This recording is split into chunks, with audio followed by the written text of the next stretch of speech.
بسم اللہ الرحمن الرحیم۔ السلام علیکم ورحمۃ اللہ وبرکاتہ۔ معزز سامعین اکرام، آج ہم اس ویڈیو کے اندر آپ کو حضرت سیدنا غوث اعظم رحمۃ اللہ تعالیٰ علیہ کا وصال سنائیں گے۔ معزز سامعین اکرام، اگر آپ ہمارے یوٹیوب چینل پر نئے ہیں تو ہمارے اسلامی یوٹیوب چینل کو ثواب کی نیت سے سبسکرائب کر دیں۔ معزز سامعین اکرام، حضور سیدنا غوث اعظم رحمۃ اللہ تعالیٰ علیہ کی عمر مبارک 91 برس ہو چکی تھی۔ آپ رحمۃ اللہ تعالیٰ علیہ نے اپنے گھر والوں کو اپنے وصال کی خبر دی تو سب کی آنکھوں سے آنسو جاری ہو گئے۔ آپ رحمۃ اللہ تعالیٰ علیہ اب علیل رہنے لگے۔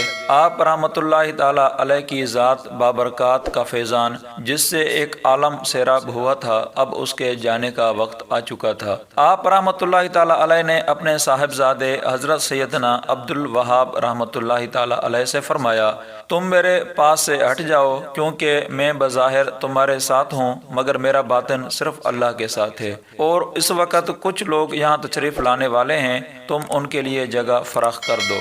معزز سامعین اکرام، 11 ربیع الثانی بروز سوموار حضور سیدنا غوث اعظم رحمۃ اللہ تعالیٰ علیہ نے عشاء کی نماز کے وقت تازہ غسل فرمایا اور دیر تک سجدہ میں رہے اور اپنی تمام مریدین، اہل خانہ اور دیگر کے لیے دعا مانگتے رہے۔ آپ رحمۃ اللہ تعالیٰ علیہ نے سجدے سے سر اٹھایا تو غیب سے ندا آئی، اے نفس مطمئنہ، اپنے پروردگار کی جانب لوٹا، تو اپنے پروردگار سے راضی ہو اور وہ تجھ سے راضی ہوا۔ بے شک تو میرے ان بندوں میں شامل ہے جو جنت میں داخل ہوں گے۔ حضور سیدنا غوث اعظم رحمۃ اللہ تعالیٰ علیہ ان کلمات کو سننے کے بعد بستر پر لیٹ گئے۔ آپ رحمۃ اللہ تعالیٰ علیہ کی زبان مبارک سے بھی کچھ کلمات جاری ہوئے، جس میں آپ نے فرمایا، میں اللہ رب العزت سے مدد لیتا ہوں جس کے سوا کوئی عبادت کے لائق نہیں ہے، جو زندہ ہے، نہ اسے موت ہے اور نہ خوف، پاک ہے وہ جو قدرت سے باعزت ہے، جو بندوں پر موت طاری کرنے پر قادر ہے اور اس کے سوا کوئی عبادت کے لائق نہیں، اور حضرت محمد صلی اللہ علیہ وسلم اس کے رسول ہیں۔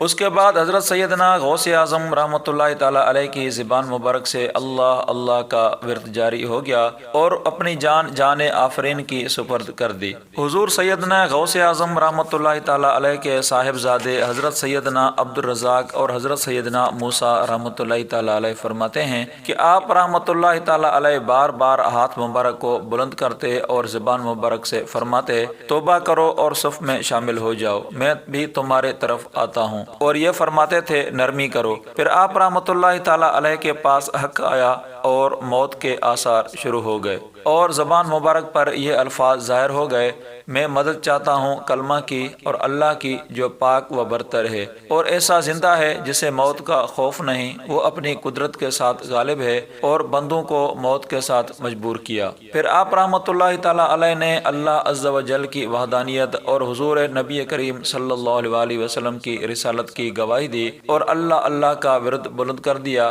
یہاں تک کہ آپ رحمۃ اللہ تعالیٰ علیہ کے روح قفس عصری سے پرواز ہو گئی۔ انا للہ و انا الیہ راجعون۔